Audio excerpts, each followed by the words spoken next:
All right, last time we were talking about Islam and we talked about pre-Islamic Middle East, right? Nabateans and others. And we talked about the rise, the birth of Muhammad, the rise of Islam. And so today we want to talk about Islam and further developments in the Middle East.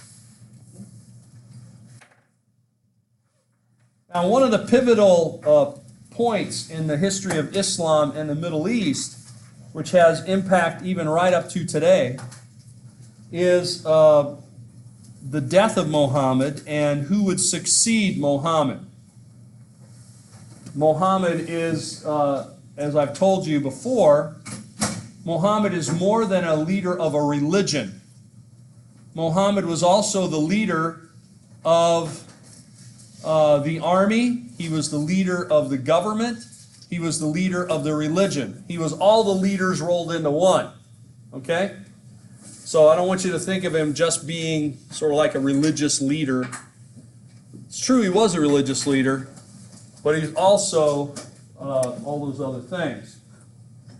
Now, part of the problem here is going to be when Muhammad dies, who will succeed him? You probably realize, if you don't, I'm telling you now, Islam is a very patriarchal religion and culture. By that I mean what? Men. It's all about men. It's all about the men. Okay, well that's a good way to put it, I guess. Yes, the men are going to run things, and Muhammad doesn't have a son. If Muhammad had had a son, then this would have been probably a different kind of story. But he doesn't. And since he doesn't have a son, he has a daughter, then that's going to sort of change this or complicate this situation. So Muhammad dies in 632 without a son. And what had happened to Muhammad over the years is that his health started to decline, and so he had to have a kind of assistant help him in his duties, because Muhammad was actually running the religion, doing different pronouncements, being sort of a judge, as well as all these kinds of things. He started to send his father-in-law, Abu Bakr, in his place. Muhammad was married several times. He had several wives. All right, we're not going to go into all of that here right now, but he had several wives, and many of his wives were considerably younger than him. So his father-in-law, this father-in-law was younger than him and in better health, and so he began to turn things over to him. And when Muhammad finally died, it was not a surprise, that Abu Bakr was sort of designated, had been designated by Muhammad to be his successor. But it was still controversial. Many people believed that only a blood relative of Muhammad should succeed Muhammad. The leading candidate for this was a guy named Ali. Okay? Ali was a cousin of Muhammad, but also the son-in-law of Muhammad. He was married to Muhammad's daughter, Fatima.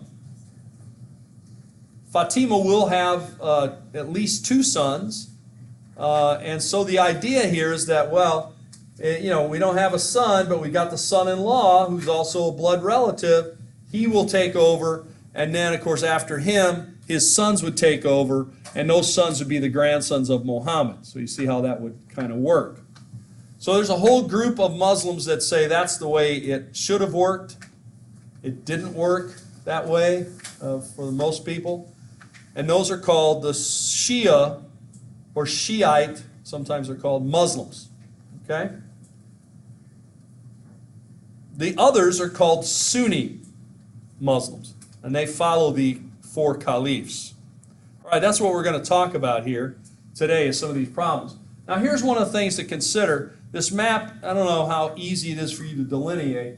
The lighter part here is the territory controlled up to the death of Muhammad in 632. the slightly darker gray or whatever tan color you want to call that, that's shortly thereafter in 656. And then by 100 years after the death of Muhammad, all the way from Spain, all the way over here to Pakistan, Afghanistan, a huge, huge area. Within 100 years, they went from having this territory to having all of this territory. That's a lot of territory. If you ask the Muslims why, they'd say, well, it's God's will. Allah did it, right? And so this is also going to change things, though. It'll be part of the challenge when Islam is small and it's all Arab people and Arabic-speaking people, it's a much different thing to sort of manage and control, I guess, than when you start adding in all different kinds of groups of people that speak different languages, have different cultures, and are different kinds of people. So, I don't want you to think that all these people in this area are Arabs. They are not. You know, you've got people who are, from Afghanistan and Pakistan. They are not Arabs. People from Iran are not Arabs. People from North Africa, the Berbers, are not Arabs. Anyway, and then they go all the way to Spain. All right. So this idea of successors is an important point that we're going to see that ultimately is going to divide Islam. I bring this up, and I guess I point it out because I have heard, or at least had people say to me, things that make me think that some people believe that Islam is a unified group, right? That there's just there's a Muslims and Muslims and all the Muslims. It's not the same. There's lots of divisions, right? There's lots of divisions within Islam, and so we need to keep that in mind, and that's part, at least, what I'm trying to introduce here. One of the biggest divisions is between Sunni and Shia, and that's been a division from very early on, and it still plays into the politics of today. For example, Iraq and Iran are both majority Shia Muslims, as is Yemen. And so you often see those countries at odds with majority Sunnis, like Saudi Arabia. And a group like Al-Qaeda is Sunni Muslims.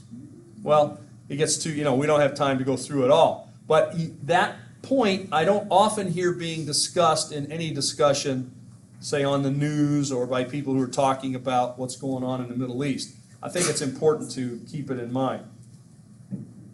Well, what happens then, Abu Bakr, of course, many people accepted, perhaps didn't really want to accept him, but Muhammad had kind of put that into place.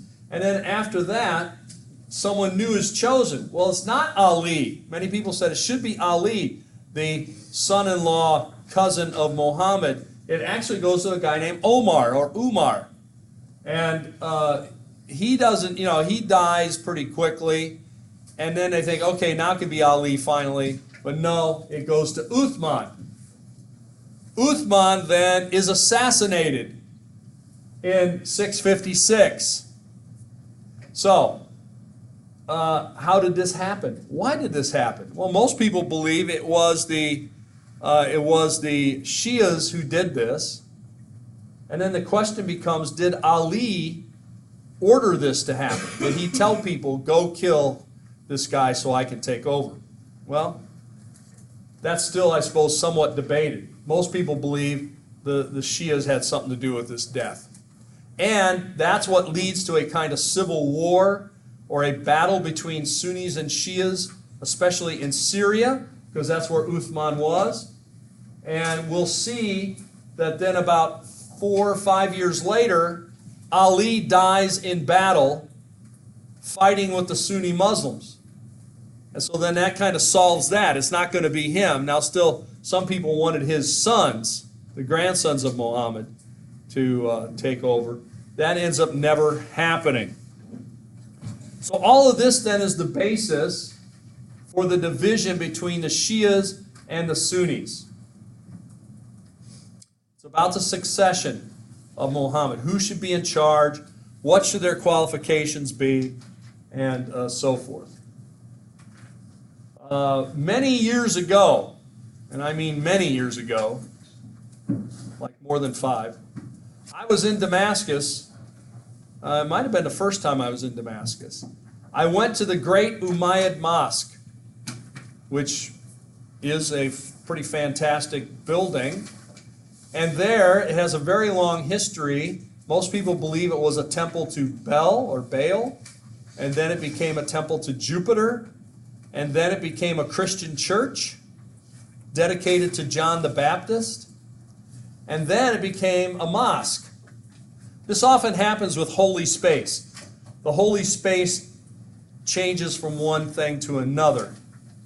So we ultimately see, thank you, I was in there, and if you ever wonder what happened to John the Baptist, they claim he's there in that mosque, buried in like a coffin, a crypt. He's there buried. Still there, yeah. Wasn't he assassinated by the king? Like, didn't the king cut his head off? Yeah. And then the king buried him there? That's what they said? Well, he gets moved there, according to the accounts. Yeah, well, you'd have to investigate that, whether you believe that's true or not. They believe that that's where John the Baptist is. At least part of him is there. It might just be his head, although other people claim to have his head as well. But that's a whole other story. So I was there looking at that, and I hear people wailing and moaning. You know, like, wow, what's going on? Did somebody get hurt? What's going on? So I went to this other part of the mosque, and I saw a big group of people surrounding another kind of crypt, and they were really upset, crying, and sort of wailing out. And I asked somebody, what's going on? Did somebody die? What happened? Although that is the burial spot of Ali. And Ali had been buried there in, 661, okay, or so. And this was now, some 1,500 years later. People are still mourning him like he just died. So I point that out to let you know that while this might seem like it's long ago and far away to you, it's very real to other people and very present. Okay? So, Ali never did get his due, they would say. So the Sunnis then are usually considered to be traditional. They've accepted all 4 caliphs. They live by their conscience, and say, well, I will follow my conscience in how I live. So they usually had been considered until, about 20 years ago, 15, 20 years ago, as being the less radical group. And they're about 80% of Muslims, roughly. Okay? But of course, now, since Saddam Hussein was taken out, and we have, who was a Sunni Muslim, and also, especially with Al-Qaeda, and Osama bin Laden was a Sunni. So now most people believe that, you can have a radical Sunni Muslim as well as a radical Shia Muslim. All right? So but the majority of, if you meet a Muslim, 8 out of 10 times it's going to be a Sunni Muslim. Now, there are certain places where Shia Muslims are the majority. Those places are Iran, Iraq, Yemen, and a sizable number in Syria. Okay? So here are the Sunnis, the Shias. We have the Shias then only recognize what they consider to be true successor of Muhammad, which was Ali, and who never really got his chance. Was disputed, and these other people didn't follow him like they should.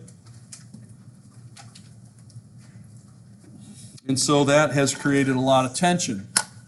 In 1979, in Iran, there was a revolution, an Islamic revolution, and these revolutionary Muslims take over Iran, and they set up a government which is still there, which is pretty radical, and they follow that guy, well, he's dead now, but they follow the next one, called the Ayatollah. That's the Ayatollah Khomeini.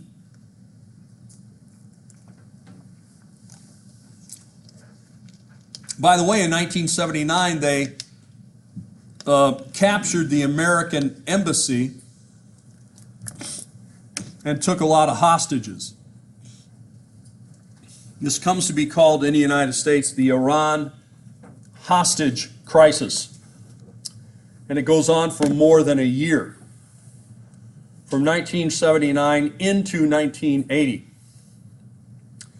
It had a profound impact on the presidential election. Jimmy Carter was the president when this happened, and he never did get it resolved. Well, that's a whole nother story. But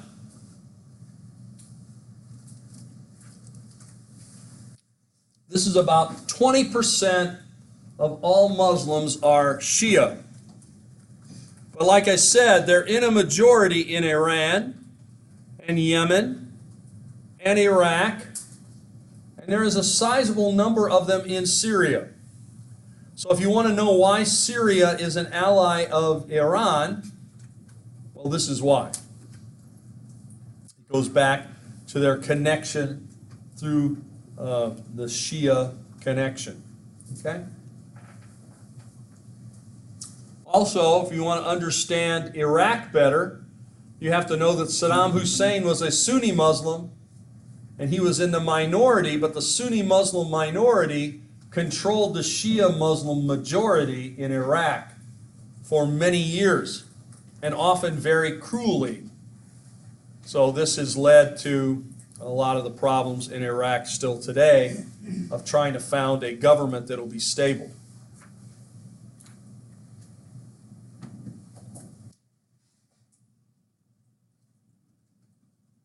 Well, we'll go back in time then to 661 and talk about the Umayyads. Remember, Islam had been centered in Saudi Arabia since its beginning with Muhammad, certainly up until his death. But then in the aftermath of that, a new leader who will become the Caliph was the governor of Syria. And so he moves his capital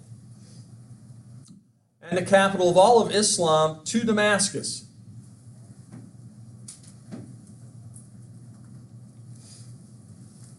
Mu'ayyah is the Caliph, and he is the governor of Syria. And so essentially now all of sort of the functions of the Islamic government Caliph will move to Damascus, and Damascus becomes the center of Islam for about 100 years, a little less than 100 years.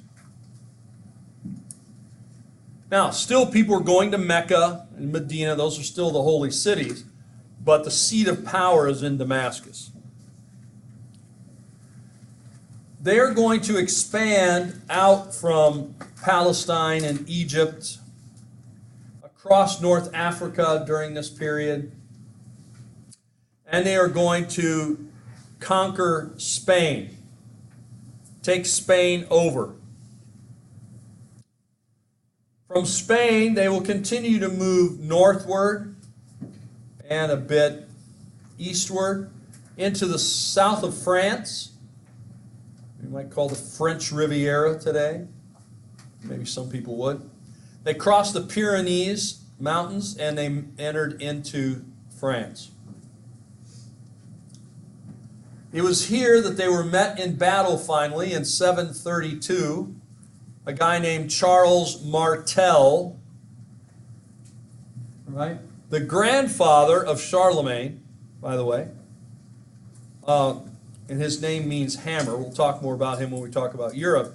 But he defeats the Umayyad forces, the Islamic forces, at the Battle of Tours, or sometimes called the Battle of Poitiers.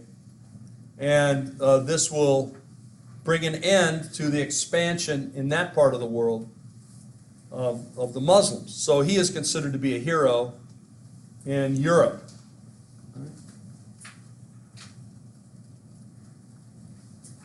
Now, many people believe that the Umayyads were quite corrupt, and they probably were corrupt in different ways. One of the stories that circulated, and remember I told you Muslims are not supposed to drink alcohol, but according to stories circulated at this time, the Umayyad leaders, were actually swimming in a swimming pool filled with wine. Now, were they really? Well, I don't know. Is that hyperbole? The idea here is that they were not following any prohibition on alcohol. In fact, they were flaunting it and filling up a swimming pool with wine and swimming around in it and drinking the wine while they're swimming, evidently. Okay, and other forms of corruption that they were not following Islam. This will lead to opposition, and eventually they will fall out of power. Here is a map that shows the stretch of things under the Umayyads. They control from Syria, what we might call Palestine, Egypt, across North Africa, and all the way up into Spain. So that's a pretty big chunk of territory. After the Umayyads fall, eventually a kind of independent rulership will come here in Spain. And in fact, Muslims are going to stay in Spain until 1492, a date that you might recognize as having what other event happened? Columbus. Columbus sails the ocean blue in 1492, right? Well, Spain, there had been a whole process of trying to retake Spain, reconquer, or the reconquista of Spain. And what are they conquering it from? Muslims. So they're trying to push the Muslims out, and eventually they've been pushing them south, south, south. It's not until 1492 that the last Muslim down here in the south Muslim forces are pushed out. Okay? So that's important to remember as well. All right. We then move to the Abbasids. Now, the center of Islam is going to move, and this time for about 500 years, to Baghdad.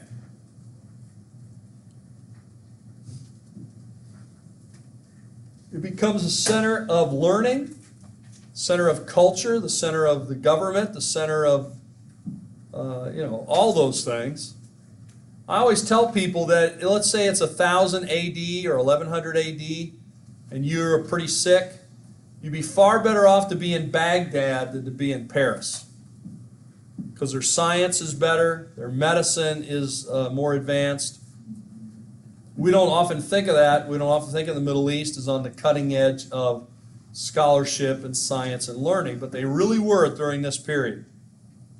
In fact, they had a lot of the learners and thinkers and philosophers who had come out of the Greek world when the Byzantines basically kicked a bunch of them out for being too pagan. So during this period, I will mention one ruler in particular. His name is Harun al-Rashid. Harun al-Rashid. I think one time he was the wide receiver for the Minnesota Vikings. Harun al-Rashid.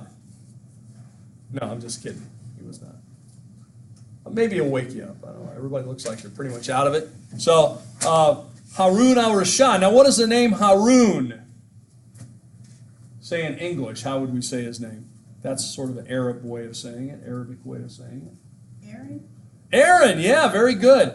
Harun means Aaron, the brother of Moses. He becomes the leader, and he's pretty flamboyant. Here he is. My favorite thing is his hat. Do you like his hat? I like his hat. Like pumpkin. I'm trying to get people to diversify their hat wear. We're going to see some pretty good hats. We're going to see good facial hair during this class. We're going to see good hats.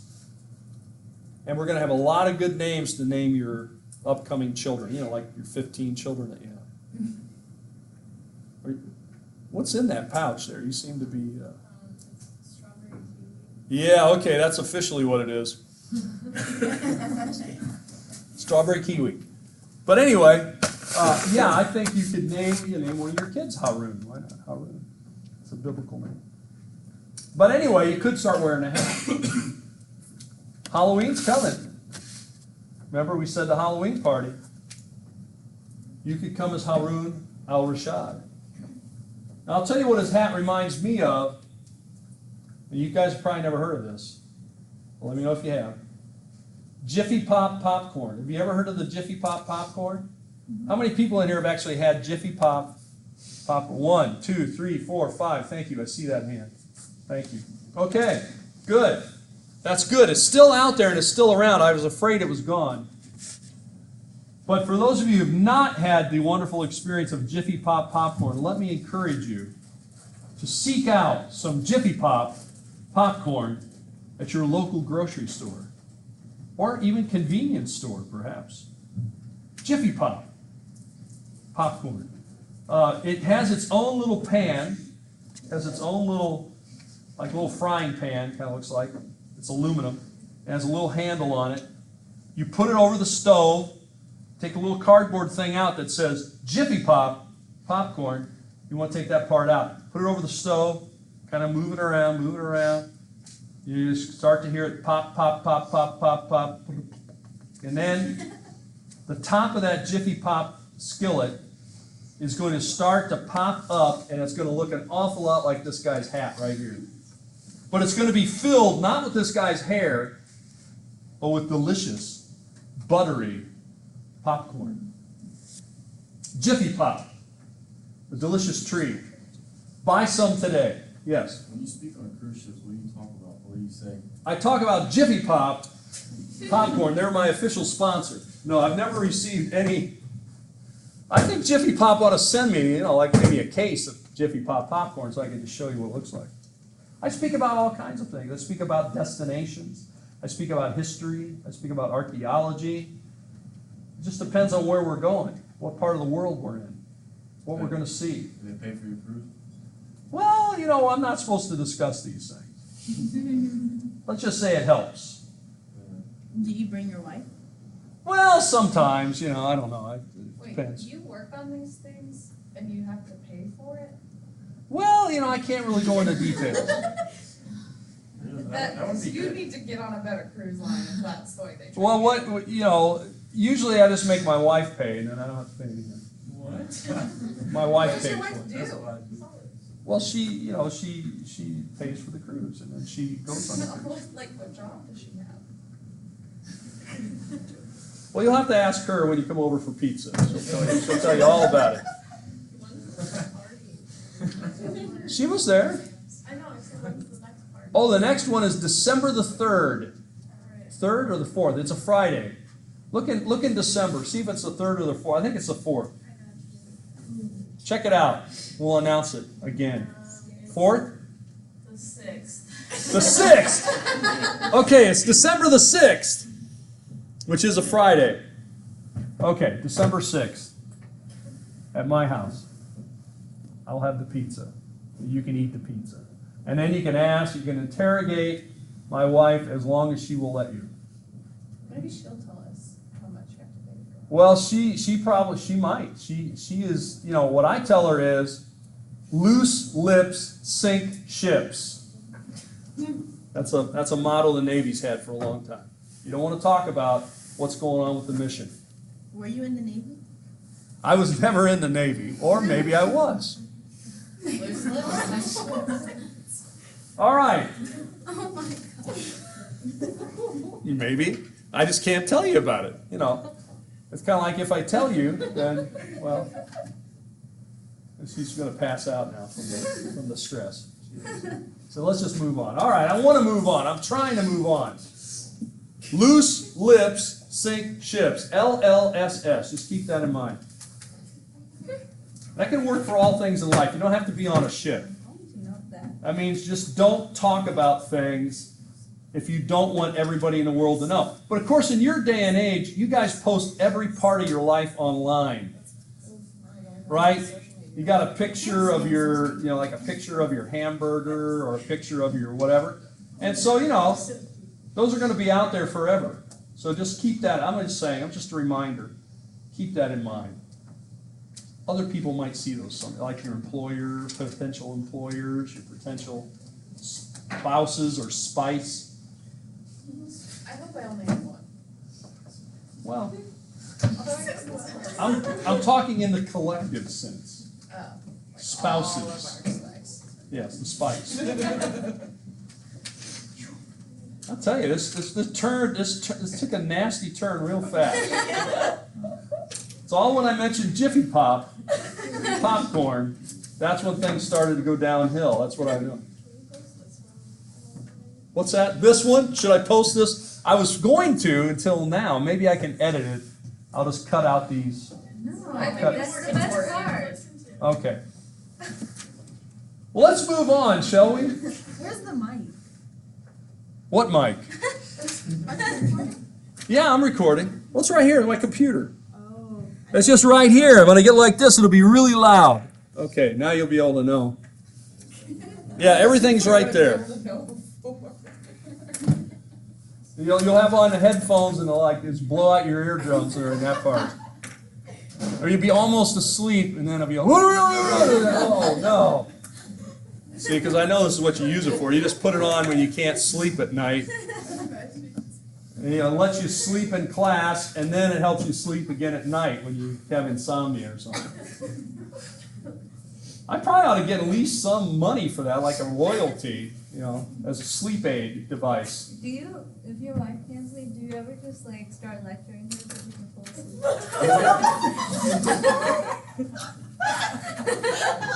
I can see where this crowd is going right now. Yeah, of course, I have a very soothing voice that puts people to sleep. I'm sure she appreciates it. Sleep. Is that why she pays for your cruise? She pays for my cruise mainly to get rid of me for a couple of weeks. She doesn't go, she just pays for me to go. Just so she can, have some peace and quiet at the house. 'Cause I just lecture all the time. No, she likes to go on the cruises. Hopefully she will never hear this recording. Hopefully she'll never hear this one. Don't listen to this one. Okay, there. She won't. All right, Harun al-Rashid. Some people call this the Golden Age, probably because he had that nice hat. But, and notice what I have up here? You know what that's a picture of, a little statue? It's an elephant. Why? Because our good buddy Harun is going to send our other good buddy Charlemagne a gift. These guys live at the same time. Now, pretty soon here, you're supposed to be reading a biography of Charlemagne. I hope you haven't forgotten that. It's online. You don't have to buy it. You just click on it and read it. Yeah. What? She's what? What are you talking about? It's right there on the syllabus. I mentioned it the first day. It's not that long, but there is a biography of Charlemagne. And so what I'm trying to say is these guys live at the same time. They're contemporaneous.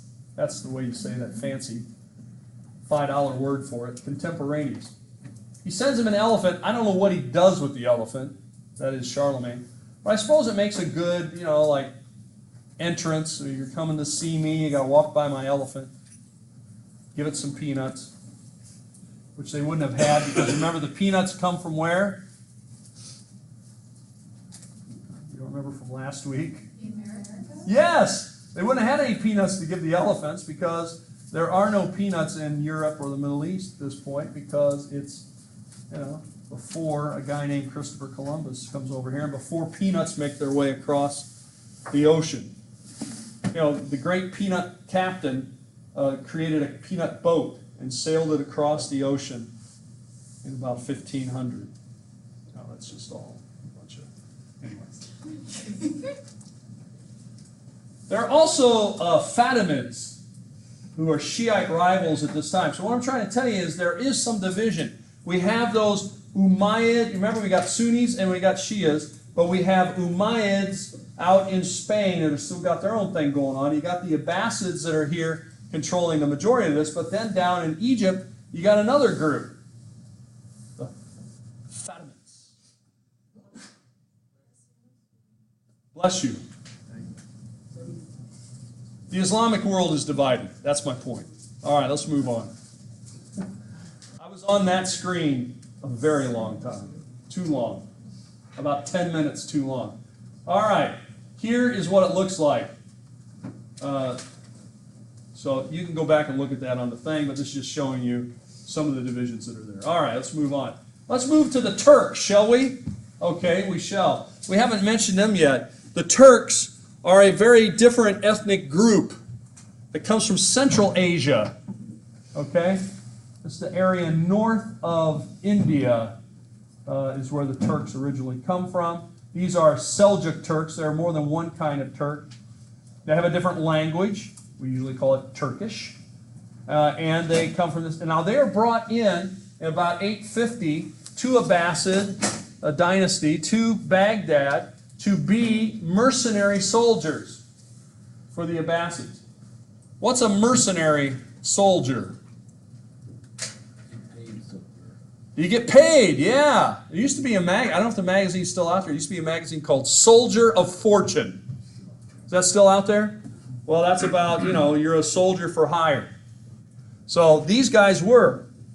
Well, they were ferocious warriors, and that's why the Abbasids wanted them basically to be kind of a bodyguard, sort of a private security, if you will, or for the caliph. He did that because he didn't always trust all the other people around him, and he thought if he got somebody from the outside, they would be more loyal. Well, that worked for a while, but you got to be careful because about 200 years later, the Shias just directly take over Baghdad in 1055, and then from there they're going to move around and get a lot of territory, move up into what we now call Turkey. So you kind of know how that happens. That ought to be a spoiler alert. The Turks take over that area and call it Turkey. They are Sunni Muslims, and in the beginning they have a quite strict interpretation of Islam. Well, by 1071, they have moved from taking over Baghdad, and they've kind of moved up into that area we call Turkey today. That territory was controlled by the Byzantines. Remember, the Byzantines are Christians, and they are part of what we might call the Eastern Roman Empire, or what's left of the Roman Empire in the East. When that happens, the leader of the Byzantines, who's an emperor, is going to ask for help. The people he's going to ask for help are the people in Italy, the people in Europe. He's going to ask the guy that we call the Pope, for help, and the Europeans for help. I'm a Christian, you're a Christian, these guys are Muslims, they're taking my land, they're attacking me, please come and help me. And what he wanted was for them to send soldiers who could then be plugged into his army, who would take orders from him, and who could fight these Turks and defeat them. That was, of course, the goal. Now, by the time that message is filtered through everybody in Europe, the message is very different. And this becomes the basis of the Crusades. And basically, when the Byzantines appeal for help, basically the people in Europe, the Pope especially, redirects that we're not just sending troops over here to help this Byzantine emperor keep his territory. We are sending Christians to liberate the holy places from the infidels, from the Muslims. Because remember, the Muslims had taken over Palestine quite a bit earlier.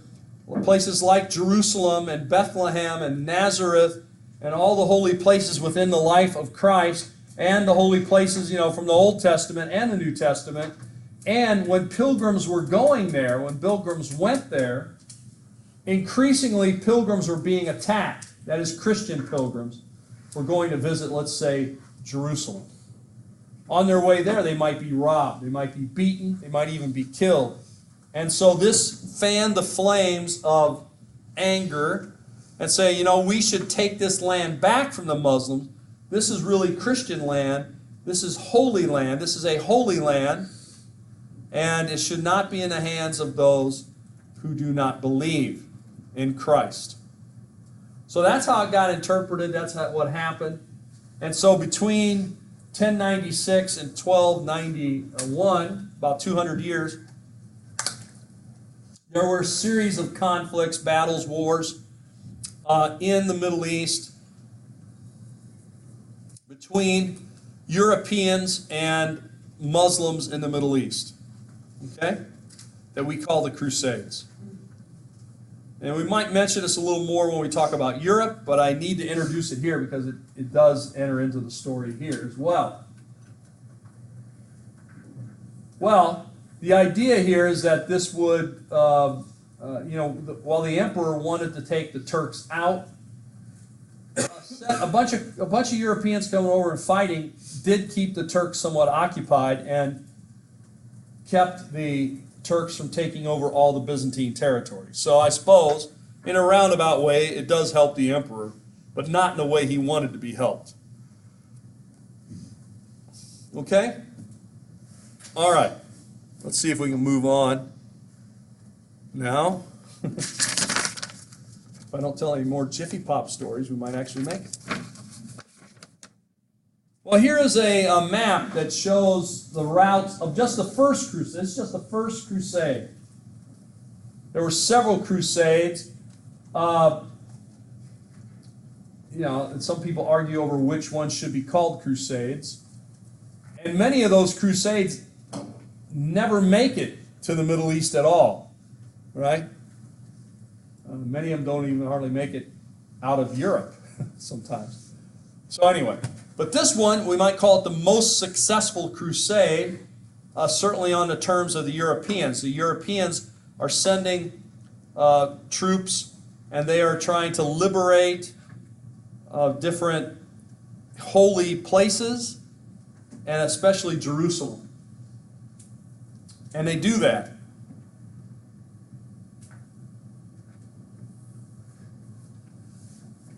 Well, the Sunni forces conquer the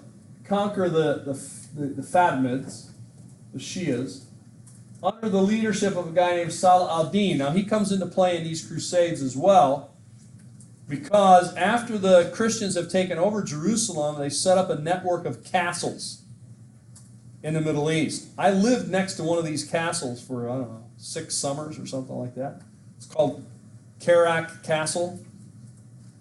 Kerak Castle was eventually taken by this guy, Salah al-Din. And so I took this picture in Kerak, Jordan. It's a picture, a bronze statue of Salah al-Din leading the charge into the city and taking it.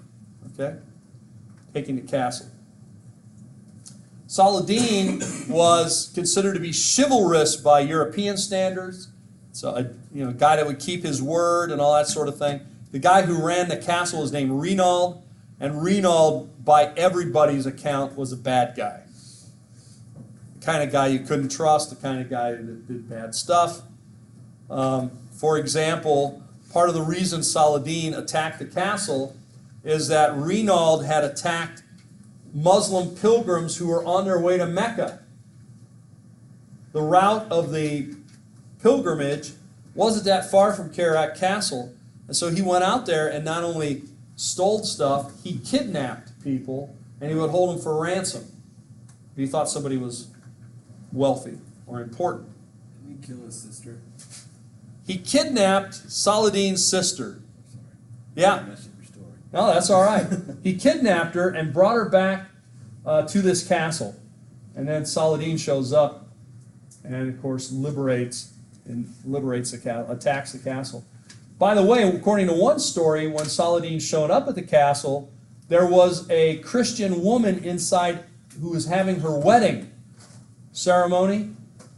And this wedding ceremony, Saladin found out about it, and he sent his greetings to the couple, and he said, "We will not attack the castle until your wedding is over." And he gave safe passage to those in the wedding to leave the castle. And then he attacked. So this is another one of these stories where, he follows, sort of the chivalry, a gentleman, he keeps his word. And yes, sure enough, those people left and they were not attacked. And then the attack began after that, okay? Reinald was also the kind of guy, according to another story, Reinald would take anyone who was his enemy or disagreed with him, and Kerak Castle is way up, there's a long drop from the castle, hundreds of feet, and he would basically make people walk the plank, walk off a board off the wall of the castle, down into the valley, and where they'd hit the rocks and roll. And that's where we got rock and roll, by the way. And then but he thought that people died too quickly, so he ordered a carpenter to come and to build a box around the head of the guy that was going to walk off the plank. So he actually constructed a wooden box, kind of like a helmet. And then he had the guy, he'd tie his hands behind his back and make the guy walk off, and then he would fall, he would roll and hit, but it wouldn't knock him out as quickly, it wouldn't kill him as quickly because he had the box around his head. So that's the kind of guy Reinald was. Not a good guy by anybody's account. Well, Saladin will also attack Jerusalem and finally take the city back in 1187. So, from 1099 to 1187. So about 100 years it's under the control of the Europeans. There's lots more that goes on there. We can't talk about all of it. But eventually the Christians are all pushed back to the coast. And eventually they're all pushed back to one city known as Acre. Or Acre. And this city is right on the Mediterranean coast. And eventually that city will fall in 1291, and that'll bring an end to the Crusader period in the Middle East. Okay? That's a real quick version of it, but that's basically what happens. In there, we didn't talk about the Third Crusade. We'll talk about that probably when we get to Europe. Richard the Lionhearted and a lot of those other guys. There's a lot of other stuff we could talk. I teach a whole class on just crusades, so there's a lot you can talk about, right? All right. Well, here's a map of the Crusader states. Notice Edessa up here. That was one of the first places they take. That, by the way, had been a Christian city, but it was now a European Christian city. Antioch. This is the same Antioch of Syria mentioned in the Bible. They take this over on the Orontes. We had mentioned that when we talked about Cleopatra, if you remember, and Mark Antony sailing up the Orontes. And then here is Tripoli, the county of Tripoli, the Latin kingdom of Jerusalem. By the way, there's Crac de Chevalier. That's the finest of all the Crusader castles. When I used to do tours here with students, I would take them to Damascus, to Crac de Chevalier, to Palmyra, and so forth. That was part of our tour. And everybody always loved that castle because it's amazing. Now, I don't know what condition it's in today, because during the recent fighting in Syria, I know it was attacked because rebels were in the castle, and then the government forces shelled the castle. So hopefully they didn't mess it up too much, but it's too bad on a variety of levels. So that was an amazing castle. All right, later developments. Let's see what we got going on here. See what our time is. All right, still got quite a bit of time. Maybe we can still get this done. Yeah! Even with Jiffy Pop. One time I had a student bring me some Jiffy Pop popcorn, unpopped, to class, because I had said, I didn't know if they still make this. And so she brought it and gave it to me. I thought that was nice. And I went home and I had some delicious Jiffy Pop popcorn. It's popcorn ready in a jiffy.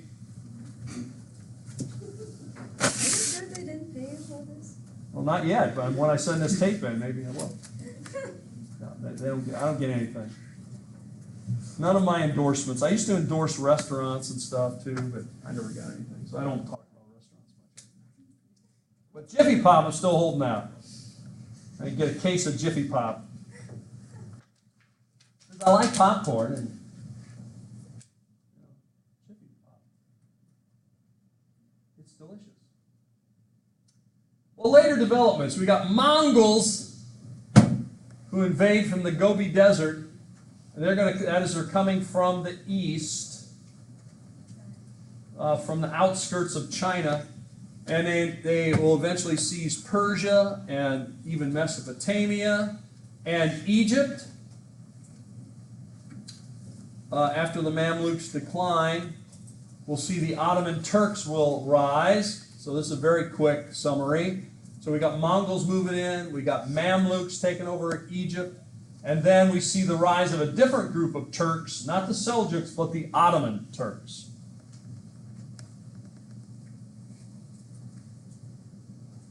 By the way, most people also believe that when the Mongols are coming across, with them, following them, whatever, there are Asian rats with fleas that are carrying something we'll talk about later. What is it? The plague, yes, which wipes out a big chunk of Europe. And eventually the Ottoman Turks will capture Constantinople in 1453. That means that the last vestiges of the Roman Empire do not fall until 1453, when it becomes a Muslim city, and they end up changing the name of it to Istanbul, not Constantinople. You can't go back to Constantinople because it's Istanbul, not Constantinople. Well, you don't know that song, maybe, huh? Well, you should look that song up. It's a pretty good song. Let's talk a little bit about society and culture. We've still got a few minutes. Let's talk about society and culture of Islam. And this will highlight some of it. We've kind of done some of the politics, but let's just do a little bit more of this. Remember, as we've mentioned before, I just want to make sure we're clear, there is no separation of a church and state, of a mosque and state, of religion and the government. They are merged together. And in fact, the Islamic community is, within Islam, it's very much us and them. We are Muslims, they are non-Muslims. This is us, that's them. Now, within Christianity, we have similar designation, right? We've got usually the church, right, and the world. Right? The Christians and the non-Christians. So they have a sort of setup like that. Also, remember that within the Islamic community is called the Ummah. U-M-M-A. Ummah. Not U-M-A, that's a woman actress. Ummah. This is Ummah, the Islamic community. Not Uma Thurman, who really doesn't like people named William. Well, you got to watch movies to get most of these. The religious leader is called the Imam. The Imam. Remember we said they don't take up a collection, they don't sort of have a mosque treasurer. They also, here's one thing they do not have within Islam, and that's a paid clergy, as we do in Christianity. We got all kinds of people getting paid from the church to be a minister or whatever they want to be called.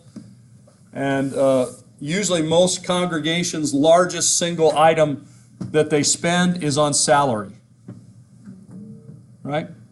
Not so in Islam. None of them are paid in that way. Now, sometimes people give them gifts voluntarily, some food or whatever, but it's not as though there is an agreement where they get an annual salary or a monthly or whatever salary. It doesn't work that way because they're not even taking up an offering at the mosque, as we do at the church. So there can be no budget like that.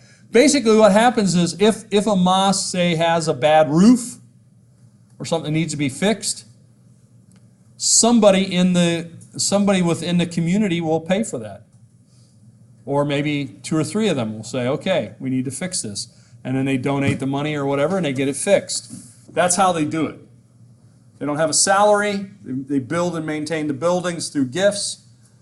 And then if you're going to give money to people, which you're supposed to the poor, you do that individually. I give my money to poor people that I want to give it to or that I know. Okay, so there are differences. There's some similarities, but there are a lot of differences. Now here's something that I wanted to mention because I have met people who have said things to me like this. Christianity is a slave religion and Islam is not. Okay? You know, like somehow they blame. Well, I don't know. But I've had people say this to me, that they believe that Islam, never held to slavery. That's just simply not true. Islam had a lot of slaves. In fact, the Europeans learned about how to do slave trade from the Muslims. And Europeans bought slaves from Muslim merchants before they were doing it themselves. So yes, they got plenty of slaves. The key is a Muslim could not be enslaved. Only non-Muslims could be enslaved. Now, I don't know if they gave them that option before they enslaved the guy. You want to convert and not be enslaved. But anyway, so that's the key. So there was widespread use of slaves in the Islamic world. Slaves coming from sub-Saharan Africa, yes. But most of the Muslim slaves came from the east side of Africa, whereas the European slave trade came from the west side of Africa. Okay? So that is part of the difference, I guess. But for example, if you go to Jordan today, and you go to the valley that's near the Dead Sea and the Jordan River, you will find lots of people who have very dark skin, who look like they probably came originally from Africa, which they did. They're very, but they're very small people. And they're very, short, very thin people. And these people were brought there hundreds of years ago by the Muslims to work and make sugar. They were growing sugar cane in the Jordan Valley. And that's hard work to grow and to harvest and to process. And this area is called in Arabic the Ghor, Ghor, not like Al Gore, Gore, but Ghor. And so these people are called the Gorim, or the Gorites, the people of the Ghor. And so they have, they have a community there that you can see, but they definitely have that connection to slavery and sugar mills, sugar trade, and they're growing it in the valley because there's water to irrigate and it's warm all year long. You can pretty much grow sugar there almost year round. Well, here's another thing about Islam that I suppose we ought to mention. And that is that Islam preserves classical culture. I probably mentioned it in passing when I said Baghdad became the real center of learning. But many of the Byzantine rulers were very suspicious of Greek philosophy, Greek science, and so forth. They felt that there was a pagan, perhaps nature to it or background to it, especially a lot of the scholars that were there. And so they kicked out a lot of those scholars, and they eliminated a lot of those writings. Those writings would have been eliminated. But when those people left, where did they go when they got kicked out? They went to the Islamic world.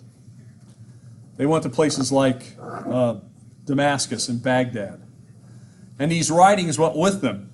And so, today we have the writings of Aristotle and Plato and Euclid's geometry and others. Those have mainly are still around because those writings went into the Islamic world, were preserved, translated into Arabic, were then brought into Spain by the Muslims, translated from Arabic into Latin, and it got reintroduced into the Western world that way. For example, if you find, well, let me ask you this. Do you know your Roman numerals? What is 0? How do you write 0 in Roman numerals? There isn't any 0. 0 is even an Arab word. It's a concept that was developed within the Islamic world. And most of the mathematical stuff, if you study mathematics, you can trace it back to this part. Like algebra, for example. Any word that has this al in front of it, that is the definite article in Arabic. Al, like the. Algebra, alcohol, alkali, like alkaline things in chemistry and so forth. So a lot of scientific words that we have, the whole concept of 0, they're there, all kinds of advancements in astronomy, in botany, and in medicine they made. And I know many of you are addicted to the bean, as I call it. You can thank the Arabs for that, because coffee comes from the Middle East, not from Seattle, as some people would want you to think. Coffee is introduced to the Western world by the Arabs. It actually was grown on plants that were found in Arabia and Yemen and East Africa and that part of the world. That's where it comes from. And from there it spread elsewhere. And there's a story that when the Turks tried to take Vienna, Austria, on 2 occasions. One of the times when they were ready to attack, they found out the Mongols were coming to attack them back in Turkey. They turned around and they left quickly. And when the Europeans came into their camp, they found their tents still there and a lot of their provisions. They found sacks of coffee beans. And of course they had heard about it, and on occasion they had it, and so they got those coffee beans and started to figure out how to make it. So the earliest coffee in the Western world was actually in Vienna, Austria, at coffee houses in Vienna. And then they got addicted to the beans, so they went to the Muslims and said, please sell us more of this stuff, because we want it. And so they began to buy it that way, because the coffee house was a standard thing in the Middle East. A coffee house. That's where the coffee houses would actually begin. It was a place, since they couldn't drink alcohol, they could go there and drink coffee. And a lot of times the men would gather there and talk about politics and all kinds of things and drink the coffee and that kind of stuff. It became a social thing, right? Then that happened in Vienna. And then after that, of course, it moved directly to Seattle and became Starbucks. No, it didn't. How about a little bit about architecture? As we mentioned before, within Islamic world, you're not supposed to have images of people or animals. Now, on occasion that would happen. Somebody would violate the rules, but that was the general rule. So what that did is it forced somebody who wanted to be creative to not go into the realm of animals or human imagery. So that means they began to rely upon geometric shapes, much like you see here, patterns of black and white or light and dark, lines, different kinds of rectangles, octagons, They began to really use shapes and interlacing them and so forth. Another thing that they used was calligraphy. They would take a verse from the Quran, written in Arabic, and they would write that Arabic in such an elaborate way that people can't even read it. I remember being in a mosque, I asked somebody, which verse is that? And they said, I don't know. I said, well, why not? Can't read it. Nobody can read it. They tell me this is what it says.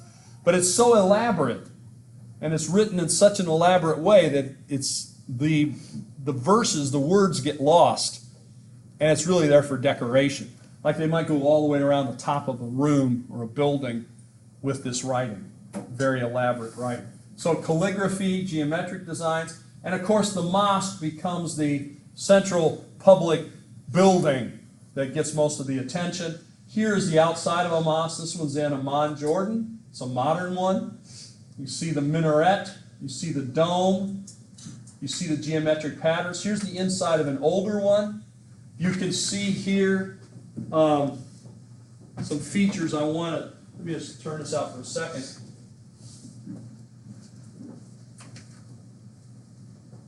You can see here, here's a guy kneeling to pray. You see that? And this thing that looks like a door, that's not a door. Anybody know what that is? What's that? A fountain? A fountain. It's not a fountain, although it kind of looks like a fountain. It's called a mihrab. A mihrab kind of looks like a door, a niche in the wall, and that is what faces Mecca. So when the people would come in here to the mosque, they would face this way. This is the marker of which way, when you walk into the room, which way is Mecca? There it is. It's that way. And then next to it, you see this thing. It's called a minbar.